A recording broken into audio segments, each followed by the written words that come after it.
NTV time, जनता की बात जनता के साथ। राजस्थान की टोंक जिले की देवली नगर पालिका में अगर भ्रष्टाचार देखना है तो देवली शहर में विकास के नाम पर हुए कार्यों में साफ तौर पर देखा जा सकता है।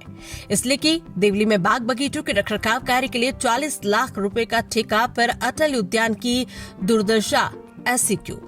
तो वहीं लगभग 30 से 35 करोड़ के खर्चे से तैयार हुआ अटल उद्यान आज अपनी बदहाली पर आंसू बहा रहा है। फिर ऐसा क्यों?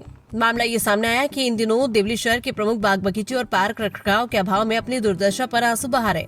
ऐसे ही हालात यहां अटल उद्यान में भी देखने को मिले। उल्लेखनीय है कि पिछले 12 वर्षों से शहर का ऑक्सीजन कही जाने वाली अटल उद्यान में रखरखाव का अभाव इसलिए बना हुआ है कि यहाँ कार्य से संबंधित ठेकेदार बगीचों की देखभाल में लापरवाही बरतते चले आ रहे।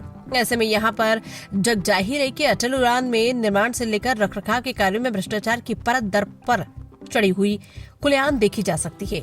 सूत्रों से मिली जानकारी के अनुसार देवली पालिका प्रशासन ने अभी हाल ही में कुछ महीने पहले शहर के बगीचों के रखरखाव के नाम पर अपने चहेते ठेकेदार को लगभग 40 लाख रुपए प्रतिवर्ष का ठेका जारी किया। इसके बावजूद यहाँ अटल उद्यान की घास सूखी हुई पड़ी है, तो वहीं रेलिंग टूटी चली आ रही है। साथ ही रनवे पथ की उखड़ी गिट्टियां दौड़ने वाले लोगों के पांव में चुभकर उन्हें चोटिल कर रही है, तो वहीं रनवे पथ पर बने गड्ढे यहाँ निर्माण कार्यों में हुए भ्रष्टाचार की पोल खुल रहे। रखरखाव के अभाव में यहाँ हरी घास सूखती चली जा रही है, तो घास की जगह कटीले एवं जंगली पौधों ने अपनी जगह बना ली है। ये समझने वाली बात यह है कि अटल उद्यान की देखरेख और रखरखाव के नाम पर आज भी प्रतिवर्ष लाखों रुपया का खर्च किया जा रहा है, जो यहाँ उद्यान का रखरखाव और देखरेख की धरातल स्थिति पर नहीं होकर केवल कागजों तक ही सीमित बना होकर केवल मिली भगत की पूर्ति कर रहा है। तो वहीं इन बाग बगीचों के रखरखाव पर अब केवल अव्यवस्थाएं और गंदगी ही देखने को मिल रही है। ऐसे में यह कहना कोई मुश्किल नहीं होगा कि कार्य से संबंधित अधिकारी और ठेकेदार मिली भगत से सरकारी कोष को जमकर चूना लगा रहे। उल्लेखनीय है कि यहाँ अटल उद्यान सहित अन्य प्रमुख उद्यानों में कटीली झाड़ियां उगाई हैं और टॉय ट्रेन की पटरी पर कचरा बिखरा हुआ है। तो वहीं पार्कों में लगी बेंचें, झूले और फव्वारे पूरी तरह क्षतिग्रस्त हो चुके हैं, जो अपने साथ हुए भ्रष्टाचार का आईना दिखा रहे हैं।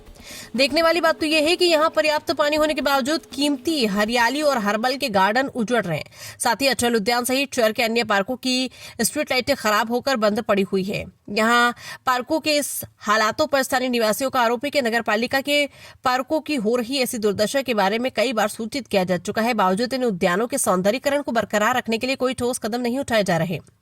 तो जानिए ऐसे हालातों पर क्या कहते हैं अधिकारी। सर्दियों में जब सब जगह घास की स्थिति ऐसी रहती है, कहीं एक आधा जगह जंगली और कटीले पौधे अगर उग भी आ गए तो उन्हें हटवा दिए जाएंगे। बाकी अटल उद्यान की स्थिति ठीक है, फिर भी जाकर देख ले, ये कहना देवली पालिका के अधिशासी अधिकारी सुरेश कुमार मीणा का है। एनटीवी टाइम के लिए गोविंद सेठी की रिपोर्ट।